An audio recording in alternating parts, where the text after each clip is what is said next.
Hey everybody, it's July 9th, 2017. It's a Sunday morning and just got back from a week-long camping trip. And so this whole past week, the only thing I've actually done is upload videos that were already completed. Those of you who are watching the Tower of Power series and wondering whether or not I've gotten the boat in the water yet, no, that's probably going to happen either later today or at some point this week, and then that video will probably air in about a week. This video is episode 15 of the May 2017 estate sale finds. This video will be the first of the items that I bought on my third trip back to this estate. So when I was there the first time, one of the items that caught my eye was a really nice hand truck that had an elevating platform on it, and I thought that would be really handy to have. And while I was there, I thought that they weren't going to sell that because they had some heavy stuff on it, and I figured they were going to need that for moving stuff. But while I was there was a guy who was there looking at a toolbox, and he inquired about it. So oddly enough, he passed on it, which I was kind of surprised. I guess he just didn't need one. But I mean, for the price they were asking, he should have scooped it just for resale value alone. But maybe he didn't realize how expensive these were. I didn't realize how expensive they were at the time. Either at the end of this video or the next one or so, we'll go out and take a look at that because that's actually outside right now. So let's get into while I was there. I did find a few more boxes to dig through of things I hadn't seen. And I think I may have even picked up a couple things that I had seen previously and didn't bother with. But well, let's take a look. So the main reason I actually went back there was for that hand truck, and he had offered me that hand truck for $75 on a previous trip, and I don't remember if I didn't take it just because I ran out of funds or whether or not I just ran out of room on the truck or what the situation was. But when I went back, I specifically went back there for that hand truck, so I know that I paid $75 for that hand truck, but then I ended up bundling a bunch of stuff together. And so other than the hand truck and one other item that I'm going to show you, I'm actually not even quite sure how much I ended up paying for all this stuff, but I do know when it was bundled all together, it ended up all being just tremendous deals that I couldn't pass up. So let's dive right in. This is a piece of this is just a piece of Ken oil oil hardening steel. Nice good sized chunk. I'm not going to bother measuring it, but you can see it's as long as my arm from the elbow, and it's about 4 or 5 inches wide, and it looks like about ½ inch thick. So that'll go in the pile with all the other metal. As if I didn't get enough angle blocks on the first few trips. No maker to be found on this one, but it does have a part number on it right here. It actually says number 191. Oh, I'm sorry, there is a maker on this one. Oh yeah, okay. I remember when I first looked at this closely, I got I got a little excited because it's a Taft Pierce. This is a number 191 Taft Pierce V block, so this is definitely going to be worth the trouble of cleaning up. The scraping pattern here looks unusual to me. I mean, this might need to be completely refurbished, but for my purposes here, I think it's going to be a great little block, and it is marked with a calibration sticker, and it was calibrated back in 2001. And then since we're doing that, here's the other one I found. This one I think is like a Shars or an import one here. This one is just marked UR1 right here, so I don't know if anybody recognizes that. Wow, did I just call these things V blocks? I think I did. Man. Ooh. Anyways, this UR1, I just did a quick search and strongly suggest that this is another Suburban angle plate, Suburban tools. Universal right angle plate, I believe, is what the UR references, and then 1 is probably just for the size. But that makes sense because one of the larger plates, I already verified that was a Suburban tool. So got a Suburban tool here and a Taft Pierce of this style. I'm pretty confident I ended up buying the last 2 drill chucks that could be found in the place that weren't attached to hand drills. This one here, looked at it real quick, keyless, thought it might be an early Albrecht, and it turns out it's what I believe to be a pretty early Jacobs chuck. It's marked 500 Portomatic, half-inch capacity, and says it's manufactured by the Jacobs, I think Jacobs Manufacturing of, I believe, Hartford, Connecticut. So I think this is an earlier keyless chuck, but it's in excellent shape. It looks like it's really, the jaws look really nice, and it's not all banged up. Turns nice and freely. So that's a nice score there. And then this one is a, I don't remember if this is a ball bearing. No, this is a number 18. So this is a 3/4 inch capacity Jacobs chuck. And still a nice chuck. And currently has this Deming drill in it. And it's got a small Morse taper adapter on the back there. So got that. And, you know, also even these little boxes he gave me when I was pulling stuff together, and he just gave me these plastic bins. I got quite a few of these now. And these are really nice and handy to have up on the shelf. So when I first saw this, I just kind of looked at the quality of the box, and I thought, well, this is, you know, quite possibly some kind of a cheap import thing here. And then when I opened it up and saw that it was a precision level, I was like, oh, that's really cool. But again, it just had a kind of a cheap look to it. But it turns out that this is actually pretty pricey little level. This is a, it's marked here, E.D.A. France. On the outside here, it's marked Niveau level. I believe that's how you pronounce that in French. N-I-V-E-A-U dot level, number 61R. Goes on to tell you that this is 0.01 millimeters per meter, or 0.0001 inch per over 10 inches, and then 2 seconds. Secondes. Seconds. Then there's a whole part number over here, and basically it explains this is model 61R. It's an 8-inch level, tenths of a thousandths. Let's see, block level it's called. So this looks to be like it's seen very little use to me, and it's spared any of the surface rust, I believe, that was plaguing everything else in this place. This actually says Trempe Harden Gehartet. I don't know what that means, but you can see this thing is clean as a whistle. It's really, really nice shape. So that's a really nice find. I haven't decided yet whether I'm going to keep this one or not. I've got my Starretts over there and my Pratt & Whitney, and you know, at some point I'm probably going to look. There's even a little Allen wrench for adjustment in there. Huh. You know, at some point I'm probably going to have to take stock of all my levels and then just decide what, because nobody really needs that many levels. Oh, not as bad as I thought, I guess. That one there makes number 5 for precision levels.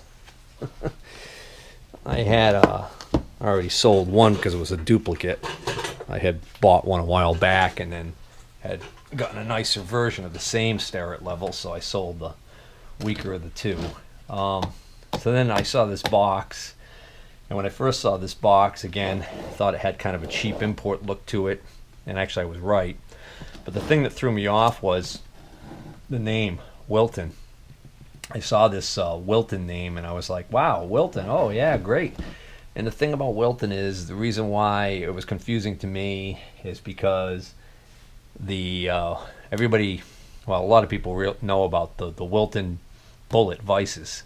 Matter of fact, I have a Wilton bullet vise over there on the end of my bench. But anyways, Wilton bullet vices are highly prized by their owners and people who are looking for good bench vices.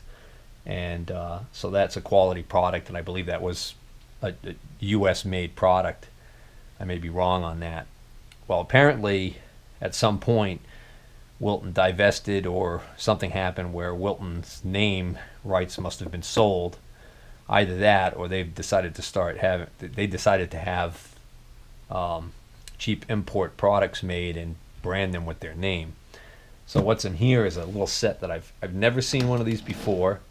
And when I first got it, I wasn't sure exactly what was supposed to be in it. As luck would have it, I found somebody just happened to have one of these offered for sale on eBay.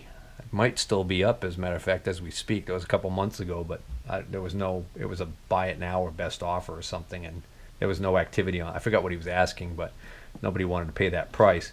I was able to look at his pictures, and I was able to tell a couple of things.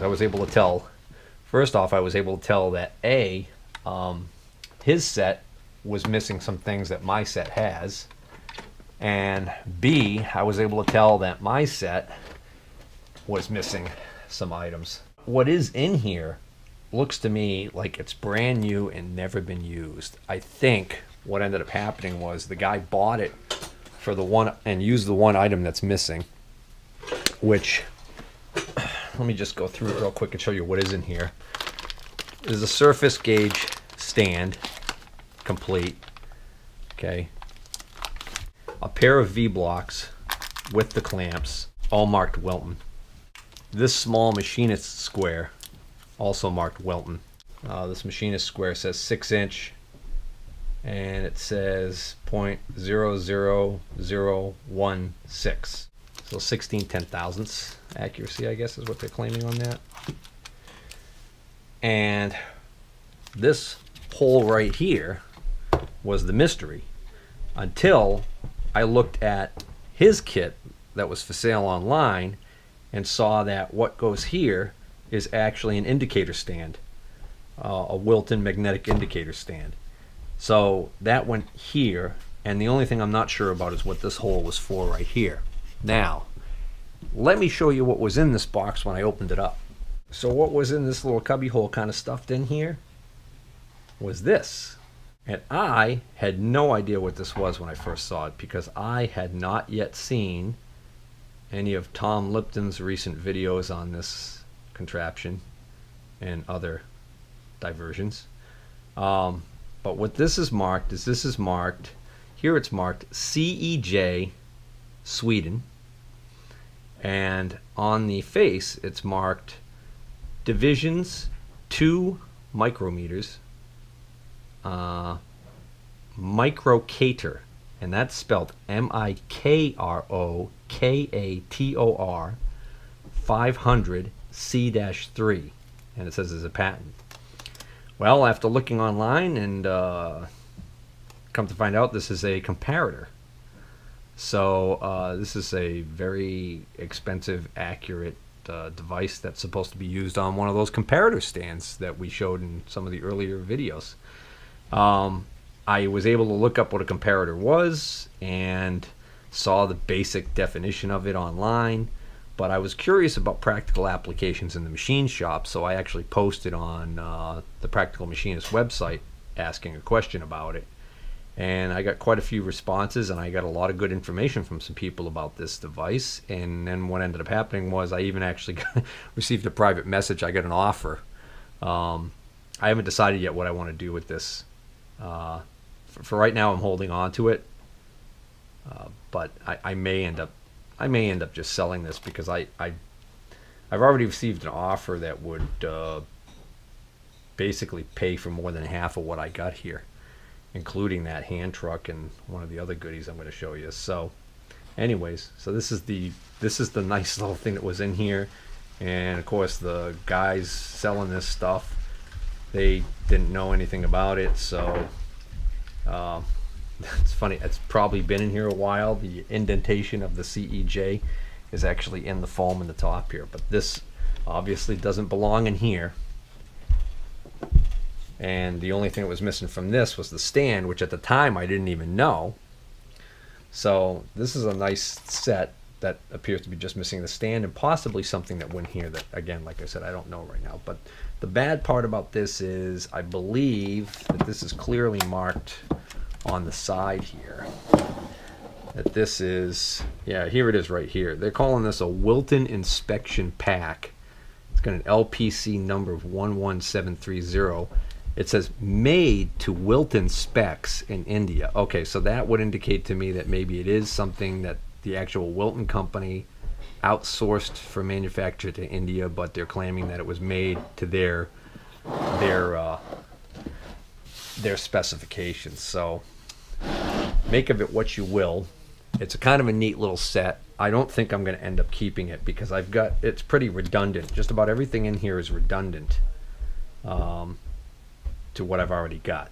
And since it's all pretty much for the most part brand new, I don't know if I'm going to keep it or not.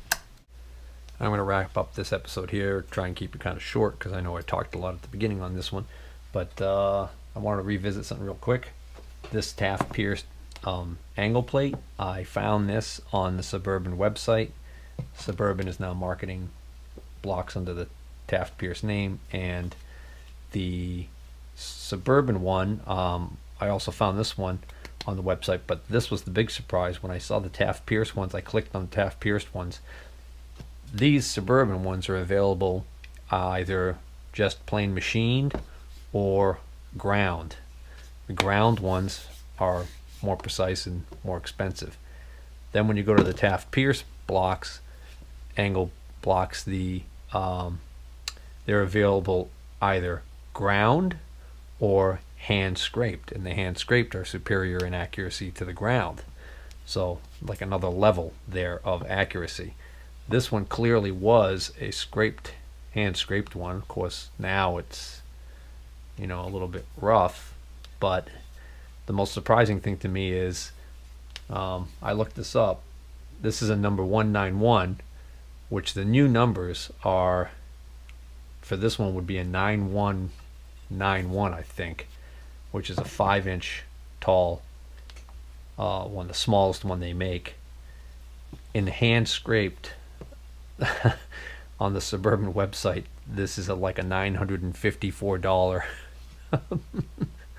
angle plate or angle block. So that's quite a surprise. Oh yeah, one other quick thing on this Wilton set. It turns out I found a picture online on a distributor's website showing that they supposedly still have this set for sale, and it's $281 brand new. But the funny thing is, I was only able to find this like on one distributor's site. No one else seems to have it, so I think this might be a discontinued item. Don't know. But this hole right here is actually just for the adjustment knob on the missing indicator stand that goes in here. The one on eBay, I can't find any evidence of it ever existing, which is odd. Can't find it in the sold auctions or the current auctions. So I think the seller probably either sold it and it's gone past the however many days that eBay stores those sold auctions, or they pulled the listing down because they sold it locally or something like that. I don't know. All right. Next up, part 16.